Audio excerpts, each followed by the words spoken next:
organizations which want to have dialogue, and then I call them to a meeting, they sit together, they tell me what they want, I forget it instantly, and I have a dialogue with them. That's not really what we should have as a dialogue. So we should have a measures of how much do we influence, or we are able to influence the policies which are made in the country. So the element of deliberation is very important, and I think should be emphasized when we assess what a civil dialogue is. And the third element, which is important, is the idea of accountability. We have a dialogue in order to know what the government is doing, to tell them when they're wrong, to warn them they're not doing well. The idea of accountability is an essential idea for a civil society, or a role civil society takes on itself, and the civil dialogue structure should reflect that as well. And when I went through these three principles and assessed Serbia, I said it's very uneven, but I think there is a pattern. When it comes to participation, I think Serbian government has become very open to participation. There are a number of initiatives where civil society organizations are invited. There are meetings, they actually write back to you when you write them an email and so on. So there is an improvement there. When it comes to deliberation, I think it's a lot more uneven. We do see great examples of documents which were created in cooperation with civil society. We see great examples of actually documents which were improved because of the civil society. There were structures which were created, such as a civil society contact group and the strategy for inclusion women is here, which actually had great results in that area. However, in some other areas, all the contributions made to civil society were in vain. They didn't have any effect whatsoever. When it comes to accountability, and I completely agree with Miljenko here, then we have a serious problem.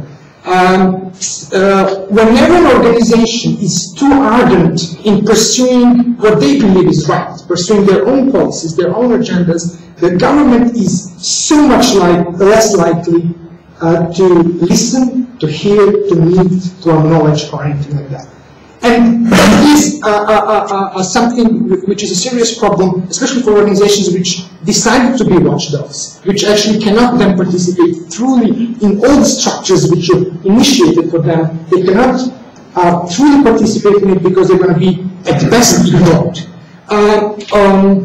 And that's something that needs to be worked on.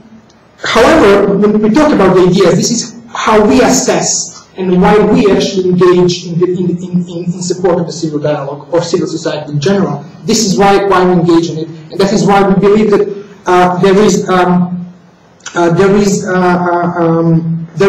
it's important to support civil society dialogue in any country. However, politicians and even in the European Union, I think, react better to the effects, and I think something needs to be done. Talk a bit about the effects of civil society dialogue and the effects of civil society cooperation with the government.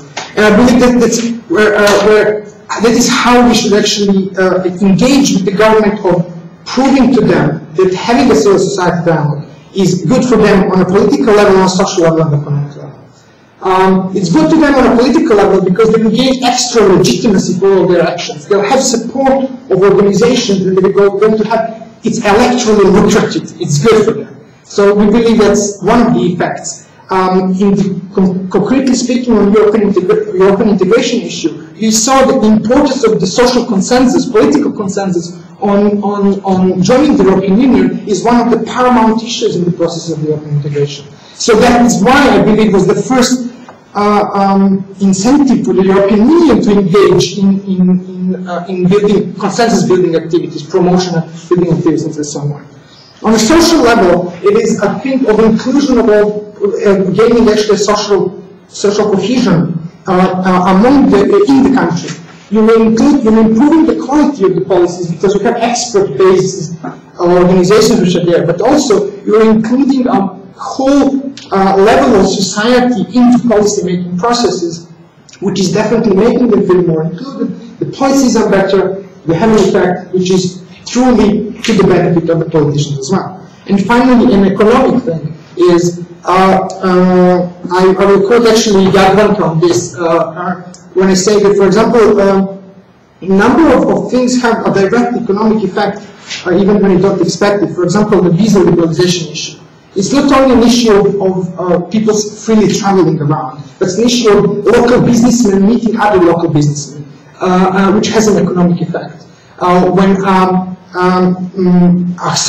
the civil society organizations actually build their capacities, for starters, they are one branch of the economy that just exists there. On the second part, they play a role in improving economic conditions of the areas in the country which are mostly underdeveloped. For example, the importance of civil society organizations in remote areas is extremely important. They take on a part which the state cannot take, and actually bring social cohesion and bring economic prosperity to a certain extent. Of course, I'm not saying they are panacea and they're going to solve everything, but it's an issue. And we believe that that's important. And focusing on the effects and talking to the state on actually why we should have this, we believe it's important. And finally, what I'm going to talk about is architecture, and assess that from the stance of, or assess the situation in Serbia, in the region, and the European Union from the stance of architecture.